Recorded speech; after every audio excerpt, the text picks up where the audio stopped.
watching today, everyone watching today, as well as those who've been watching via recordings. I really hope that there's been a lot of value, a lot of new information, a lot of information that you might have heard before, but just hearing it in a new way.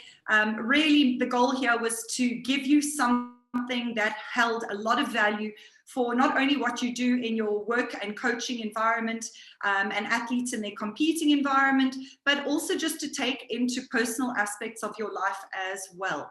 So I'm going to get on to today's talk, and let me start with my screen share as always, and we can go ahead with that. Right. So here we are, mental mastery number 6. And as always, like I put there, the introduction and exploration, education, and basic skills development plan for athletes, coaches, and parents. And like I've mentioned before, for me, it was really about putting something out there that could be beneficial for all 3 players when it comes to the sporting environment, the parents who support, the coaches who are creating the programs, and the athletes who are putting in the hard work. Here again is just in case somebody picks up the recording for the first time ever, is me and who I am. Hopefully by this point you've really got a good feel of my background, my knowledge, my information, but also a bit of who I am and how passionate I am about this topic. Don't panic, there's not a problem with the screen. I just wanted to put a blank up before I put this quote. I've been sitting on this quote that I'm about to show for quite some time, and the first time I saw it, I thought it was extremely powerful. I've been apprehensive to put it into the mental mastery talk because there's an element of a negative kick to it, but in life, motivation, it doesn't matter if it's a good or a bad motivation. Sometimes negative motivation is the fuel and the fire that we need to get us going. So I decided to put this quote in as a little bit of a kicker, or a little bit of a what they would call a Zen blow, just to get us to be aware of where we are in our lives. So the quote is, "People are strange. They are constantly angered by trivial things. But on a major matter, like totally wasting their lives, they hardly seem to notice." And this for me was a real like wow moment. And I think it's something that we all need to be remembering, is we often get bogged down by life and its pressures, its challenges, its triggers, and getting so caught up into that daily realm and routine, we kind of forget to focus on the bigger picture about what we're doing with our lives and how we are living our lives. So again, mental mastery, although very much about swimming and the sporting code and working with athletes, please remember that this goes deeper and further for me personally, and that's what I'd like you to take out of this talk today and all 6 talks. So the format today, we're just going to touch on some more research around sports psychology. Always want to just bring you the information that is actually out there, so you know that it's not just my perspective that I'm talking about, but I'm also sharing the actual research that's out there.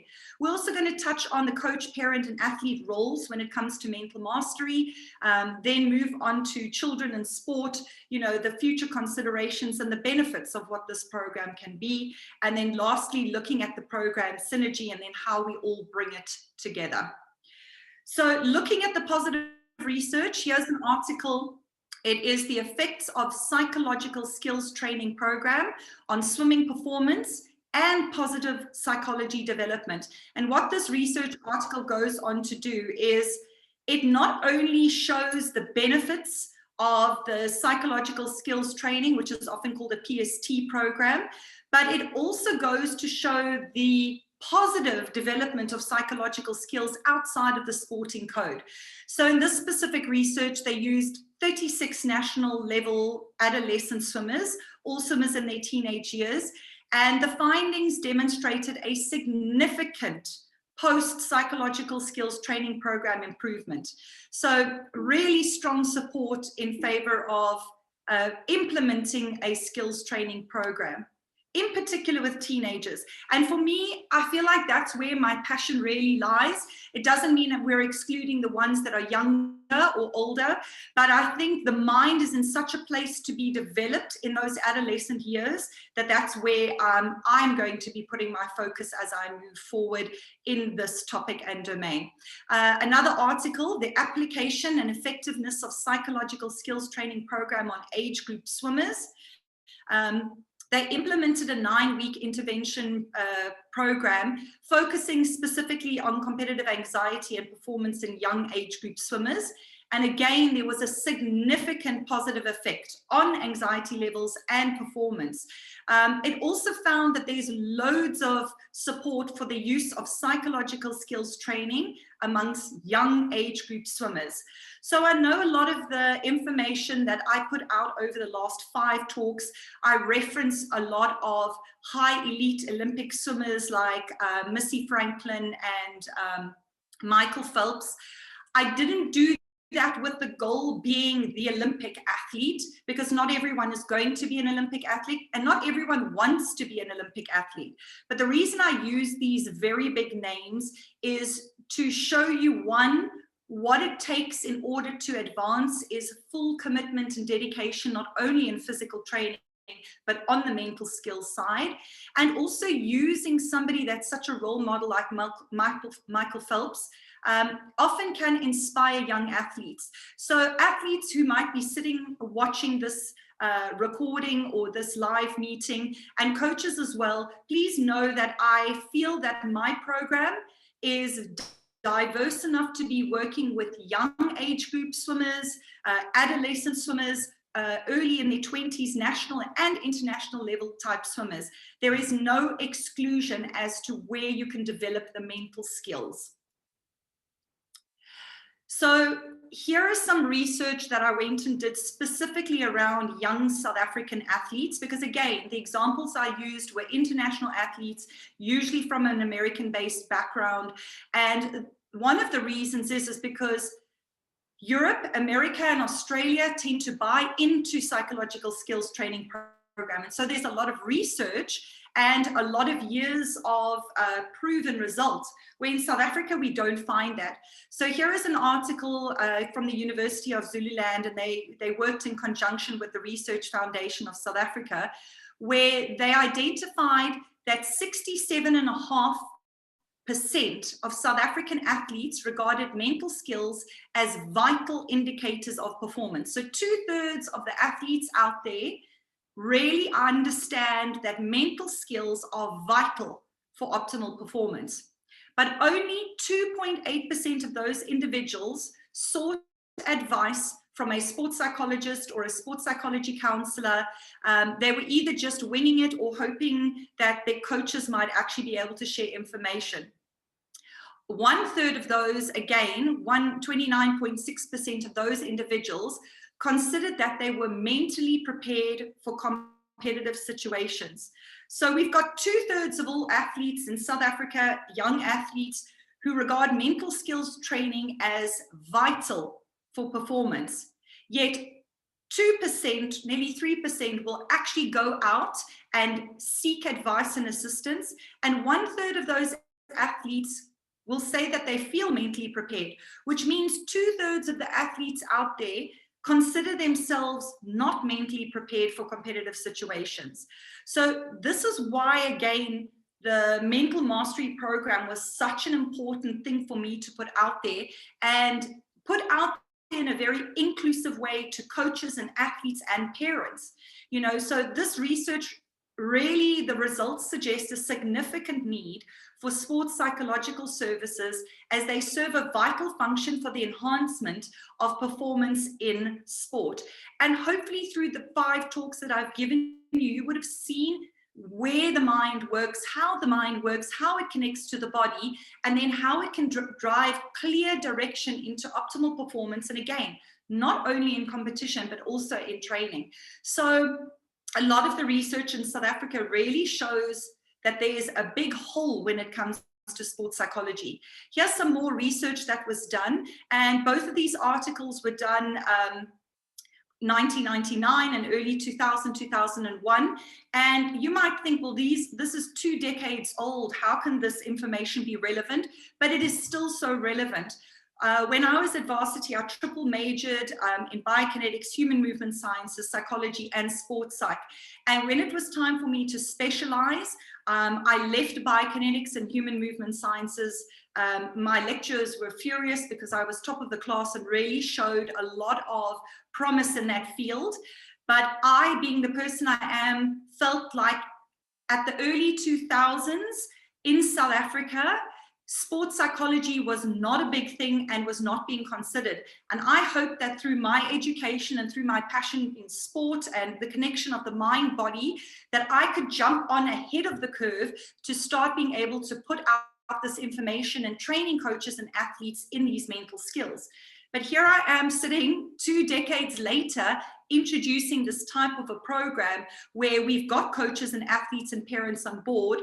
But again, not the numbers that we should be expecting. So what has happened over the last 20 years? There hasn't been much growth in the field of sports psychology programming, the use of sports psychologists. And I know I've mentioned that the buy-in, the need for funding, the need for extra time and money being the biggest priority. But on Talk 4, I put it out, and I'd like to put it out again. Please forgive me, I'm off on a little bit of a tangent here. I put out to anybody who was listening to the live talk or recording that I would like to, free of charge, work with 4 dedicated athletes and 2 coaches in developing and creating their own psychological skills training program and plan. All I need is if you could email me just small couple of sentences or a paragraph and motivating why you as the coach or you as the athlete would want to take that up. Now, I put that out 2 weeks ago, and I've only had 1 coach and 2 athletes step forward for that. And again, here I am offering something free of charge and something very, very useful. So we're already eliminating the financial aspect of it. Now it just means your motivation and your dedication and time. So please remember that these programs are so important in developing our athletes. And again, not only for performance, but life skills as well. Really start to see where you can implement it. Looking back at the research that I've got here, the research emphasized the importance of implementing mental skills training at the junior and amateur levels. Like I said, that for me is the foundation of where we want to start working with these athletes, so that as they mature, the mental skills training program just becomes part of their training and their practice. The responsibility that the research found that the skills training primarily fell on the coaches within that sporting context. And through my research, I have found that this is the primary case. There isn't the ability to bring in a sports psychology consultant or coach. So the coach themselves is with the athlete. The responsibility falls on them. Ergo, why I've created this program. In a second study, it was shown that 84% of coaches of athletes at high school level had no mental skills training. And then this led the athletes to not acquiring any adequate foundational skills essential for peak performance. Now, I don't believe this is true for all coaches and all athletes, but as we can see, 84% is a very high number. I would have hoped over this period of time that number would be lowered, but I couldn't find any research. And when I look at what is out there currently at the moment across various sporting codes, I know that there are a lot of coaches who are focusing a lot of their time on the physical part of training programs. Furthermore, just adding to it, there's no information that existed on the mental skills training for junior athletes in South Africa. And South African sport is being highly demanded of in terms of creating international results. However, if we don't have the appropriate psychological skills training that begins at a junior level, we're going to find it challenging to produce those high-level athletes.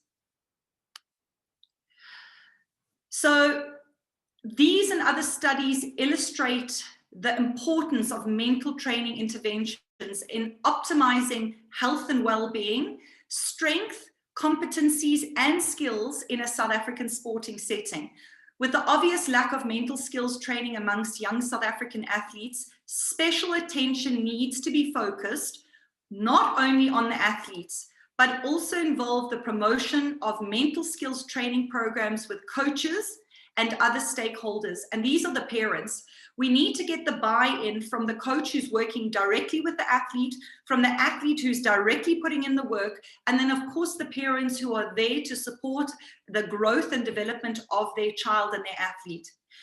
So for me, it is top priority in shifting perspectives of mental skills training, which may improve the response to these interventions and assist schools and clubs in including these types of services.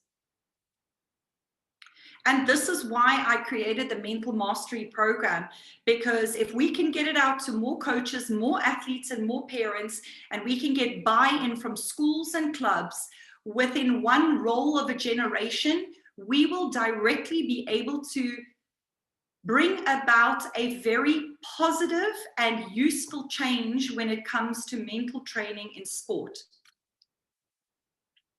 So my role and this program, and I'm utilizing the semantics specifically designed in this program, was the fact that firstly, it was an introduction.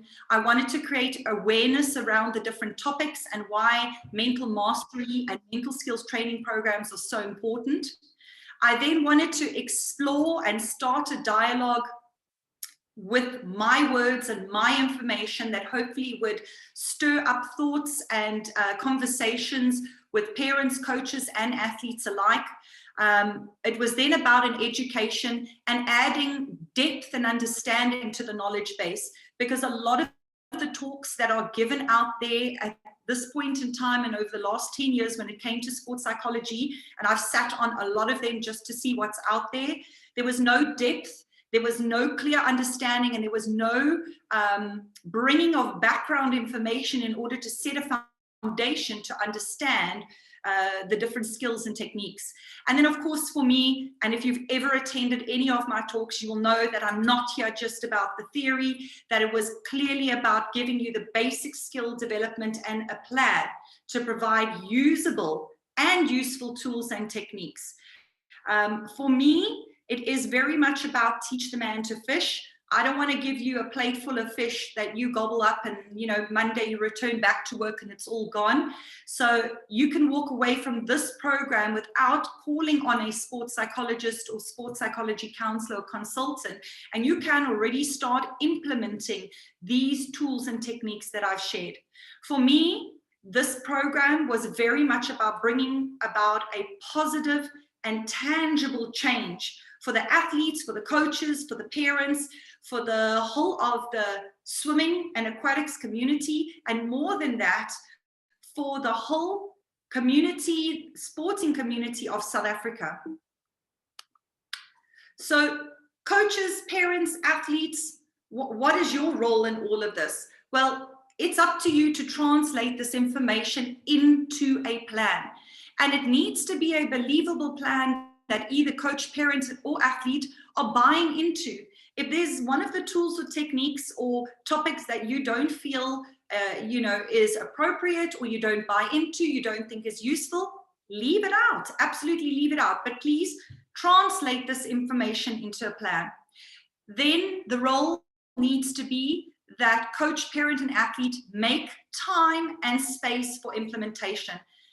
The biggest mistake that seems to happen from any talk or any course that is had, you know, very enthusiastic over the weekend, the information is so useful, but here comes Monday and we're back into the natural groove of what we've been doing.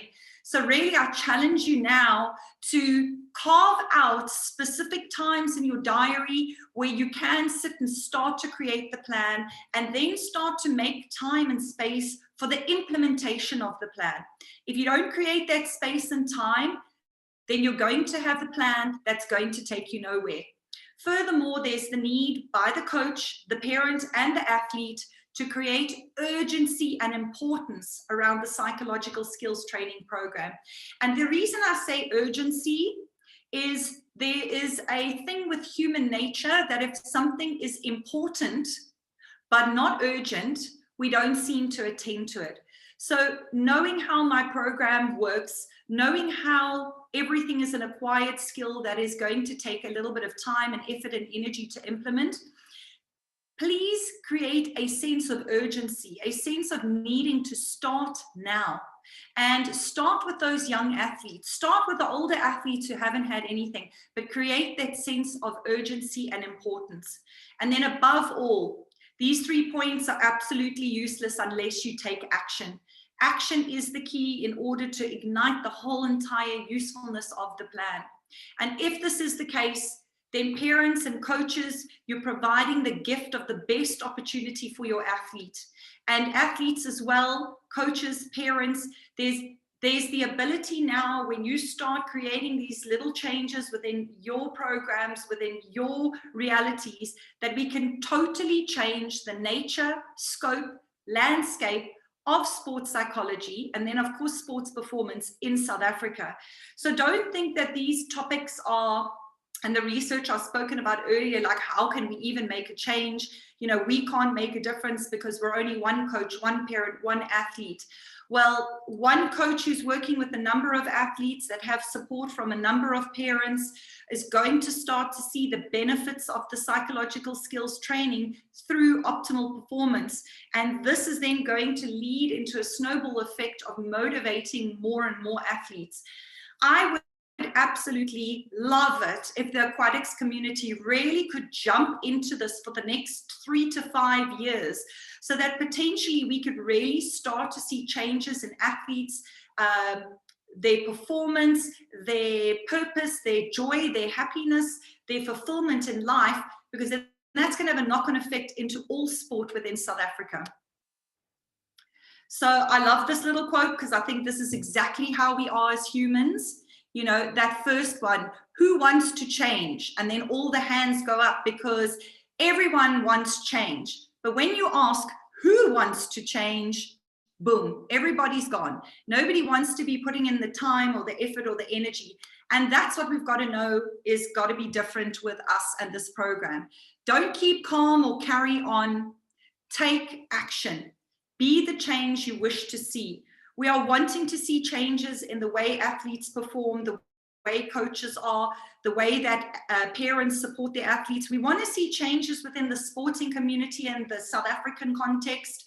So how are we going to do that? Well, we really need to be the change. If you start implementing these small steps, you'll be able to create the change that we're looking for. So the third topic with regards to this last talk today was looking specifically at children in sport, certain considerations and future benefits with regards to mental mastery in this program.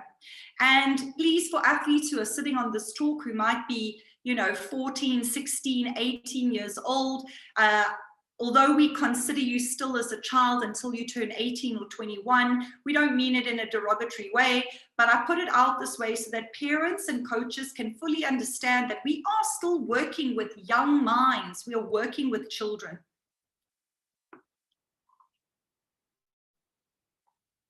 So why I got into sports psychology and why you should too? Well, through all my years, I've been working with swimmers from age 1 and up. And there is this, it is clear that we're dealing with not only the physical component of coaching, but also the emotional and mental aspects too.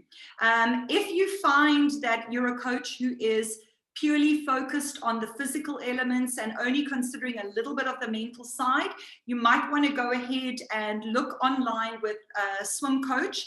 I put out some talks called the Great Teacher Manifesto, and it's a wonderful couple of talks that I put together that really help new and old teachers and coaches to look at the way that they're coaching in a fresh new way, where we consider all aspects, the emotional, mental and physical components. So if you feel like you've got a couple of gaps there, go and check out those talks. But please remember that we're working with these young children from as early for me as 1 year old onwards. Some coaches are a little bit older, but as coaches and parents, we have an ethical obligation to nurture the young athlete in a positive way. And this includes adding value, developing their potential, and providing them the opportunity for satisfaction and enjoyment. For most of the coaches, when it comes to qualifying as coaches, and known to some teachers in South Africa, everyone sits on the child protection talks and the long-term participatory development talks, and they are so important. And again, what I want to bring up here without going into those talks is the Mental Mastery Program is not just about an athlete trying to win a medal, trying to achieve one specific goal and outcome. It's about adding value. It's about developing potential to whatever that child's ability is. And then, of course, providing them the opportunity for satisfaction through their skill development and enjoyment. If that level of enjoyment is not there, you're going to have dropout. If there isn't the ability to nurture having fun, and even finding enjoyment and satisfaction through pushing through hard trainings, this is where we get dropout. So my program really is more than just about the outcome base. It is about value. It is about developing potential, and of course, satisfaction and enjoyment. We are working with these athletes in a physical and mental coaching way. You know, we're already doing it. So we might as well take action, plan accordingly, and do it properly. Do it properly. Make sure you're including mental skills. More than that, sports psychology activities such as the Mental Skills Training Program provide young athletes the opportunity to develop mental skills that they'll utilize in real life. This is why I got into sports psychology. The sporting context provides the perfect platform and playground for the development of mental skills. And the life value of these learned skills is completely priceless. What happens is children, and I'm going to use an analogy here, children who don't like to eat their vegetables, the mom might chop up the broccoli and the carrots and disguise it in like a spaghetti bolognese, and the child doesn't really know they're getting their vegetables because they think they're just getting their yummy pasta. Now, indirectly, that is what's happening with sport. Children go into sport for the love of the game, for the social side, for the challenge, for the success, for the fun element of it. And through their training and through them developing themselves in competition, they develop these incredible life skills on the playground of sport, which they don't even realize is something that they need to be developing for life. And this for me is priceless. It's such a beautiful way in developing us as humans with these incredible photogenic mental skills that then help us in life. So I put out here 28 life skills that I could think of being developed in sport. I could actually think of more, and I'm sure everyone sitting behind the screen could think of 20 more. But this is as much as I could fit onto this page. So let's look at these valuable life skills that we develop in sport. It's the ability to perform under pressure, to be organized, to meet challenges, to handle both success and failure, to accept others' values and beliefs, to be adaptable to achieve success, to be patient, to take risks, to make a commitment and stick to it, to know how to handle winning and losing, to respect others, to have self-control, to work within a system, to be self-motivated, to push yourself to the limit, to recognize your limits, to compete without hatred, to accept responsibility for your behavior, to be dedicated, to accept criticism and feedback as part of learning, to evaluate oneself, to be flexible, to be able to make good decisions, to set and attain goals, to communicate with others, to be open to learning, to trust oneself, and to believe in oneself. Now, if you look at these lists of life skills and you change it and you remove the word sport, these skills are beneficial in business, in relationships, in self-development. And so again, we're utilizing the playground of sport to develop these skills in athletes. Now, here is the one tricky bit, though, when it comes to this life skill development, is that sometimes the skill translation and transference can be a little bit tricky.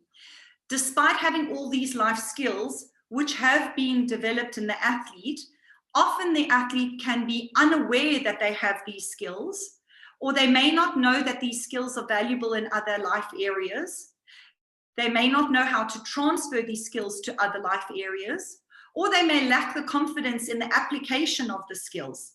The athlete might also not realize that they possess both physical and psychological skills. They may know the skills but struggle to implement them in the correct context. They may lack confidence in the ability to transfer skills in different settings. And they might also have so much of their identity tied up in sport that they lack motivation to explore non-sport roles. Now, this is what happens with athletes if there isn't a clear awareness and identification and working with mental skills. They will naturally develop it during their sporting experiences. But if the coach, the athlete, and the parent work in a way where mental skills are identified and clearly set out, then the errors of being able to transfer these skills into other areas, building confidence in those areas becomes a lot easier, and these problems actually end up falling away.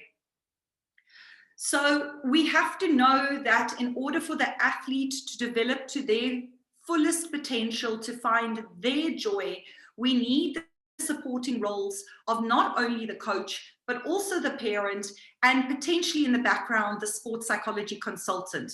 Obviously, when it comes down to the athlete, the coach plays that pivotal role in terms of mentally and physically training the athlete, creating the program and the platform for that athlete to excel. But without the support of the parent too, who would be doing the driving, the fetching, the carrying, and dealing with the child when they're in those emotional states that are not proving to be positive or helpful. The sports psychology consultant will act as a third leg in that tripod of support, and that would be somebody like me in this talk who's bringing about the information, the knowledge, and the skill development. So please know that in order to have success as an athlete, that we need these supporting roles.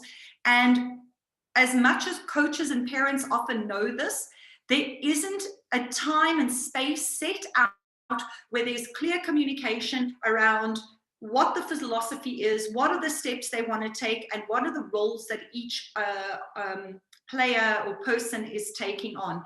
So consider a meeting where this could be utilized, where the roles could be clearly identified, so that, you know, we don't have an overly interfering parent taking over the coaching role, or the coach taking on a very hard role where there isn't then support from an emotional point of view. But please think about it as a tripod of support. So as we move on here, and this for me again is what I absolutely love, is the synergy of mental mastery. You know, when I have run through these talks, one of the key words that I hope has stood out to everyone is the fact that it is acquired skill. The fact that it is acquired skill means that the athlete doesn't need to have a mental skills talent. Quite often, coaches and parents will think, and athletes too, to be very honest, that certain mental traits, like let's utilize BMT, big match temperament. That's the ability of the athlete to remain cool, calm, and collected under pressure. They'll say, well, he or she has BMT, but this other person doesn't. And it will fall back on the ideas that it is someone's personality type, or it's just the background that they have, or the way they were brought up. Well, BMT can naturally occur innately in a personality, but again, it's an acquired skill. So the fact that all of the skills that I've mentioned can be acquired means nobody is left out of developing the mental skills program. It is not a case of having the talent or having the personality. It's about just putting in the time and the consistency around certain tools and techniques that will bring about the acquired skill and mental mastery. For me, again, what I love about this program is it's very photogenic. We're working on developing the strengths of the skills and the qualities that you already contain within yourself as an athlete or a human being. We all have a level of confidence, a level of motivation, a level of arousal, a level of an ability to concentrate. But is it at our optimal level? Have we developed the skill enough that we are succeeding? And this is where the photogenic approach comes in. Nothing to do with this program is saying that somebody has a problem or an issue.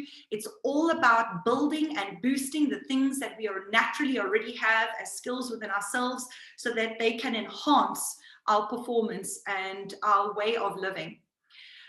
Further still, again, what I love about this program is that there's synergy in each of the skills. You would have been able to pick up that each and every week that there's quite an overlap and a boosting of different skills and parts of the mental training.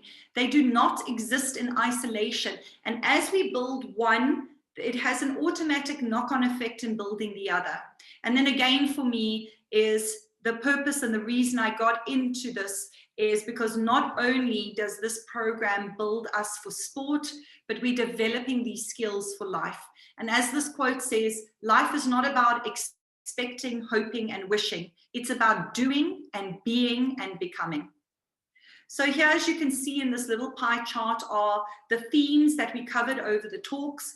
Our first talks, we looked at goals, goal type and goal planning. We looked at confidence and motivation.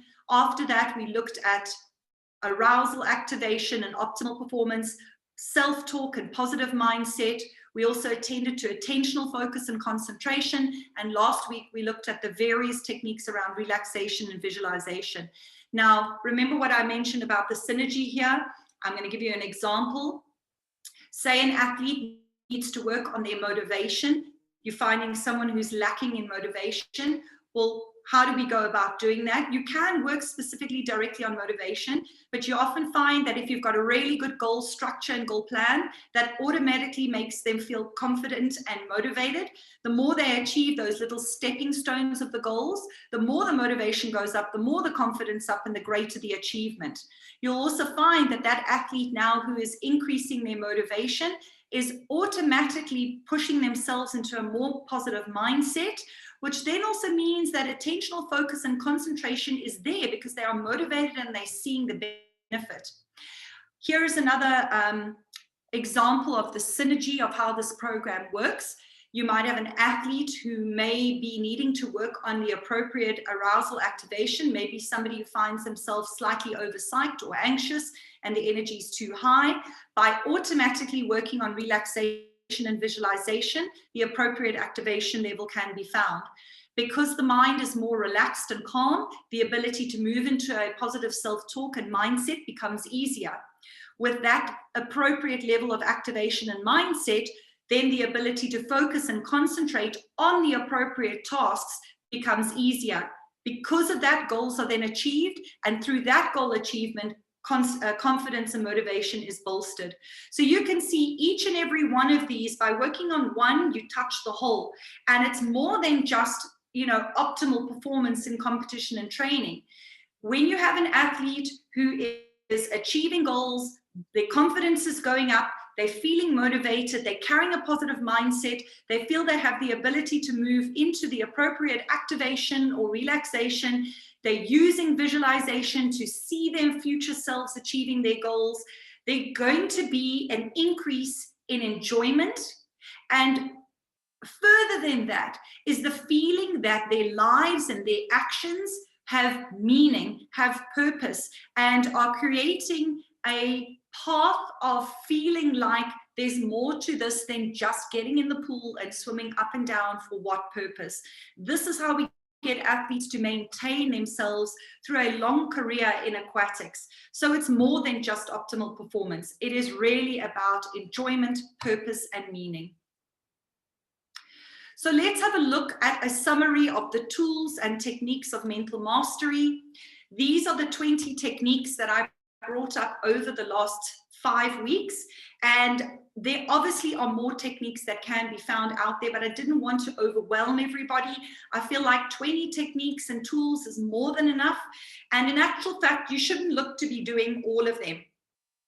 Hopefully, when you see each of these words through the 5 talks that I've covered, you'll know exactly what these tools and techniques are. And if you're not clear on them, go back to the videos. You've got time, and just refresh your memory.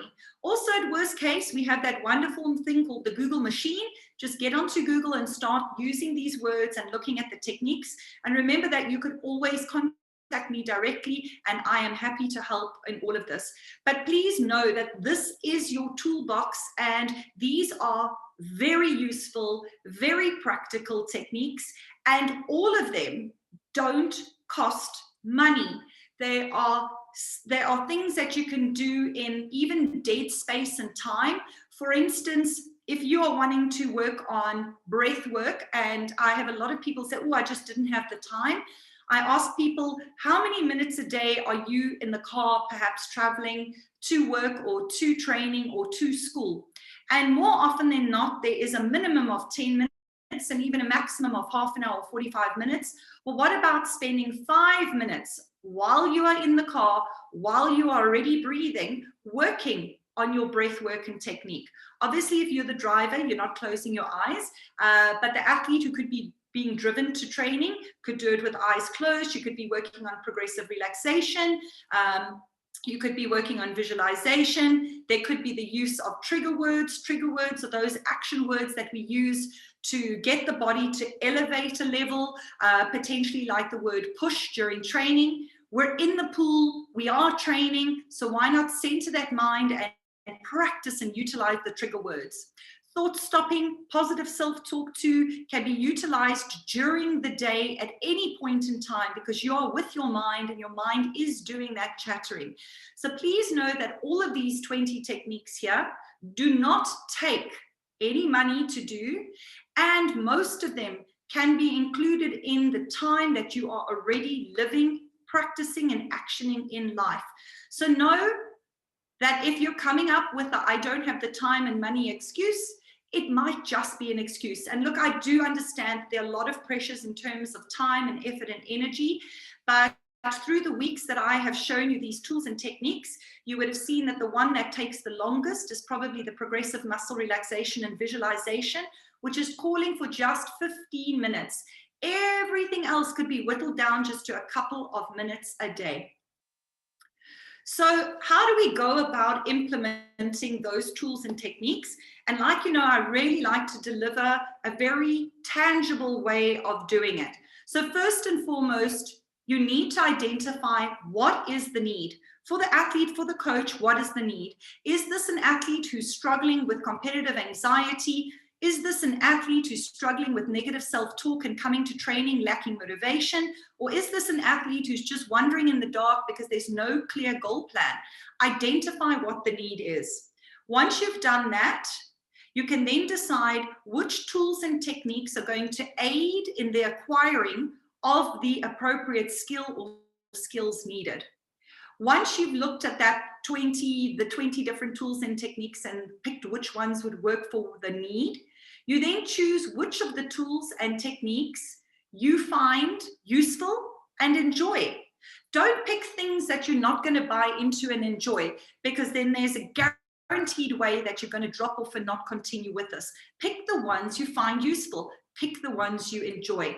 And if you don't know which they are, then just be like a scientist or an adventurer in life and experiment. Once you've decided which those tools and techniques are, for instance, the athlete who's struggling with anxiety, you could look at using self-talk, thought stopping, breathing, and progressive relaxation. Once you've picked them, decide how much time you will dedicate. And think about how much time per day you would dedicate. The plan, as we looked at last week, if you implement a training program that is regular sessions and they follow consecutive days, like the progressive muscle relaxation last week, I looked at introducing it over a 10-day period. It was twice a day in that 10-day period. You'd have a significant improvement in relaxation if you cram it all together like that. Now, that's not to say that you have to do it twice a day for 10 days like that program showed. You could maybe decide that you'll implement it Monday through Friday and give yourself the time off on the weekend. It doesn't really matter, just so long as you design and dedicate the time that works for you, and then design a daily plan. Just like Talk One showed how we can design a daily plan when it comes to our specific training goals, this is where we include those mental skills training goals as well. And then, of course, what is a plan without taking action? The next step is to take action each day with consistency and accountability. Coaches and athletes and parents, make sure that whoever is working on that skills training program, that there's a level of accountability. Maybe the athlete could report back to the parent or the coach. Maybe they could create a little log or diary. Maybe there's a way that you could, I don't know, there's probably some kind of app that you could monitor the progress or the consistency, and that would be important. Remember, if there's consistency, you can achieve anything because it's an acquired skill. And if there's accountability, then we feel like we need to stick to the plan that we've designed. Make sure the next step would be to monitor your progress. Like I showed in Talk One, maybe you're going to have a daily plan over a monthly calendar design, and that each day you put a tick or a cross next to every activity that you actually do or don't do. And then at the end of the week, you could see how many of those activities out of the 10 activities you chose, did you do all 10 or 8? And then after a month, you can really monitor your progress. The need to monitor the progress is very important because it holds us accountable, and it also shows us when we're starting to slip. But very importantly, please, and this is the next step, is to acknowledge your achievements. If you've been able to do progressive muscle relaxation for 5 days in a row, acknowledge that. Be proud of yourself. Tell your coach, tell your parents, let them be proud of you too. That acknowledgement of the effort and energy you're putting in boosts motivation, boosts confidence, and then you find the longevity of your effort continues. And then, of course, any program that you implement, you need to look to evaluate it. Maybe at the 1 month mark or the 8 week mark or the 6 week mark, you need to look to evaluate, is the technique working for me? Am I enjoying the technique? Am I finding it useful? And if not, discard it and include something else. And if it is, then continue to work with it. In the beginning, the first 3 months, you want to look to play around with the different techniques.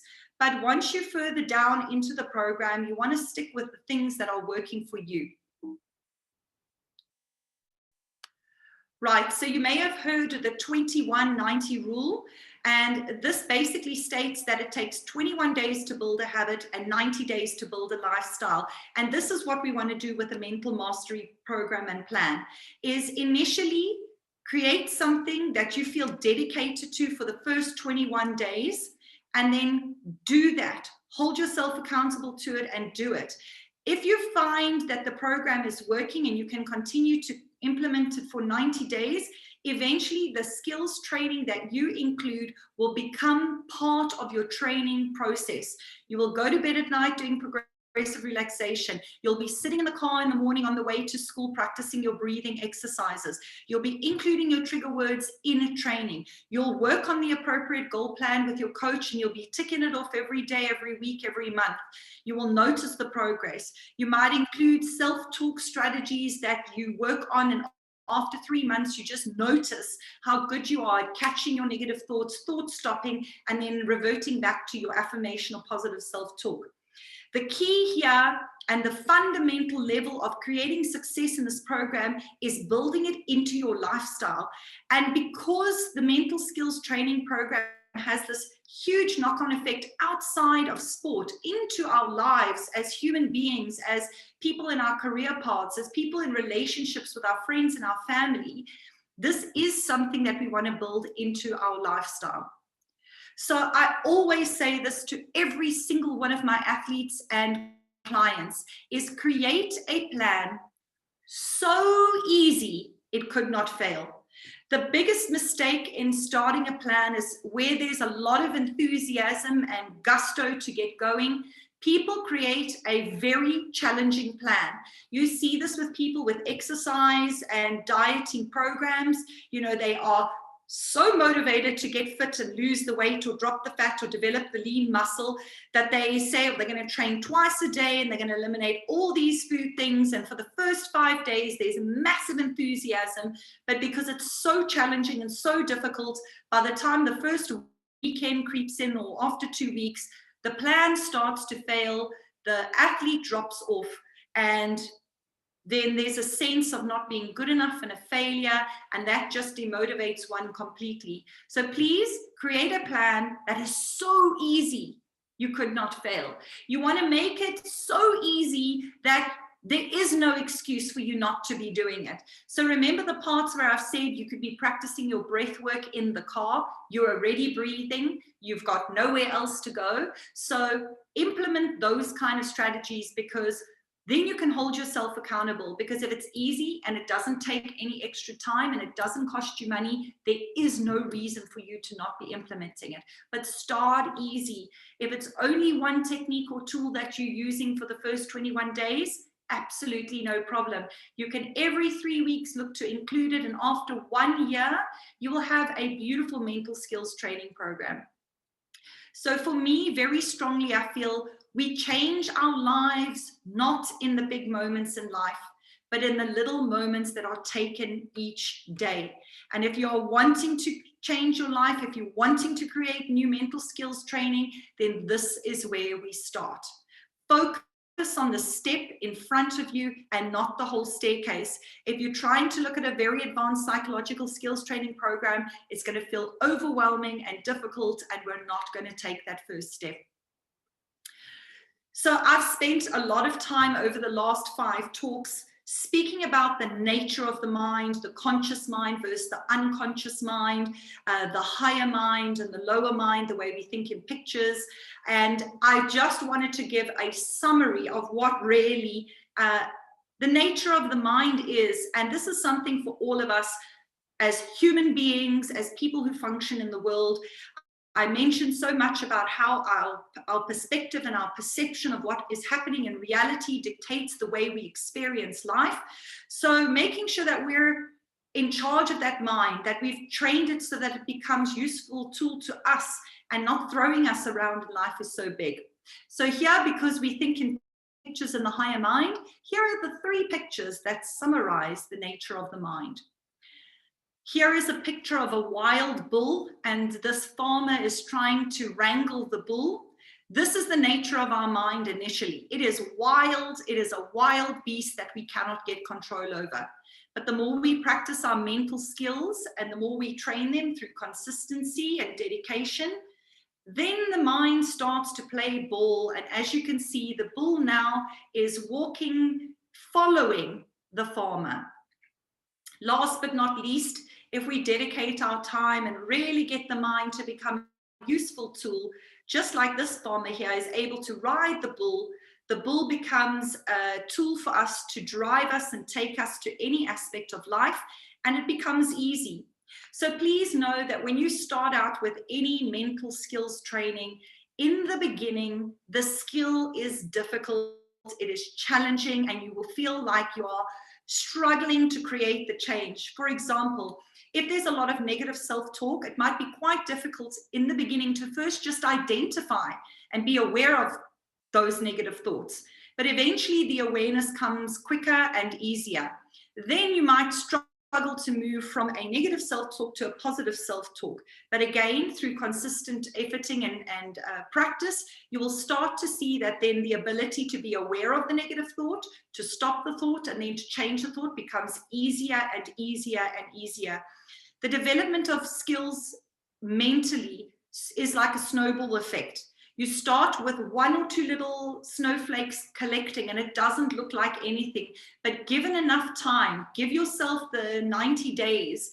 And if you put in that, you start to see a huge snowball effect where the mind then moves from being a wild beast that is dragging you around to something that becomes your useful tool that you can drive, that it can take you anywhere in life. So please, most importantly, is take action. Design your life. Drive your life. So many of us get lost in the mundane routine of daily actions in our life and the pressures that come with life and all the roller coaster of emotions we go through. And this is us as parents, us as coaches, and us as athletes as well. But we need to remember that we are in charge of our lives. Life is not dragging us around by our hair, or it might actually be, but take your power back. Start designing the life you want. Start designing the way you want your mind to function and drive your ship. Be the captain of that. The only person you are destined to become is the person you decide to be. And then, of course, it's all about taking action. Just before we finish off, I just want to touch a little bit on the applied kinesiology side here. You would have seen in the talk on how the mind and body is connected. We use the kinesiology muscle test to show how negative memories versus positive memories have a direct impact on the strength of muscles, as well as positive words versus negative words and how they affect muscles. So please, coaches, athletes, parents, if you are out there and you are working on your mental skills training, but for some or other reason the athlete feels stuck or is doing lots but finding there's no improvement or no advancement, please make contact with me, because quite often there could be something that is limiting or sabotaging the athlete. These could be deep-rooted limited beliefs that could be picked up from any experience in sport or even other aspects of life. They could be negative experiences that an athlete has gone through, and then these could be limiting and sabotaging their actions and goals. The applied kinesiology has incredible clearing protocols that work at a very deep unconscious level, which helps to eliminate any sabotaging or limited program that's sitting there. So I have seen incredible shifts in clients who have put in a lot of time and effort into their mental skills training, but then found that they kept getting stuck. And I'll give you an example. It was a couple of years ago. I had an athlete who he was in grade 11, and then it ran over to him being in matric. He was struggling to make his national level times. What had happened is, you know, through the gala season, you get your opportunities to qualify and make those times. And 3 of the back end galas at the end of the year, he missed his times. Now, his mind had started going, oh my gosh, my opportunities to make my time are starting to run out. And every time I thought I was going to get my time, I didn't get my time. And the more that this pressure built inside of him, the more his mind started to believe that he was a failure and he wasn't going to be able to get his times. So we worked on clearing these deep-rooted beliefs and fears. We also worked on a bit of a visualization program. And at the last opportunity that he had at a gala at the back end of March or April, he qualified his national times. So please know that there are times where athletes are going to get stuck in a bit of a rut or a deep hole, and nothing seems to be working or shifting them. Then please make contact with me, because there are these techniques and tools that are out there that can really bring about a big difference. And this is what I love to do. It's my meat, potatoes, and gravy. So again, everybody, this is me, Deborah. These are my businesses that I work with in Aqua Athlete and Seek. I want to just reflect a little bit of gratitude here, and to everyone who is watching this live today and also on the video, I would like to just say thank you. Thank you all for having the passion and enthusiasm you do for life and this topic, because what it's done is it's allowed me the space to live my purpose, to share my passion. It also gives me the opportunity to make a lasting impact on athletes and parents and coaches. I can also then start to leave a little bit of a legacy. It's like dropping that stone in the water, and the ripple effect goes on. And like I've mentioned, I'm so passionate, not only about sport, not only about mental fortitude, but the fact that we can make a change in the world for the betterment of all humans. So thank you, each and all of you. And I'd like to finish off with one of the most beautiful quotes I've heard by Jose Diaz-Balart, and that's, "Thank you for the privilege of your time." Please remember, if you have any questions at all, I'm so happy to answer them. My email, deborah@aquaathlete.coza. And again, any athletes, any coaches out there who are wanting that extra bit of support, please email me and give me a little bit of motivation of why I should pick you either as coach or athlete. And I will be jumping into designing a really strong skills training program for the coaches or the athletes that make contact. But again, thank you, everybody. Thank you for your 6 weeks of concentration, focus, and dedication. And I really do hope that you find value and can take this into your coaching program presently, but continue to develop it over the next 5 to 10 years. Thank you, and thank you, Swim Coach, as well. Thank you, Deborah, for the series. It's been amazing. Thank you, coaches. Have a wonderful weekend. All the best.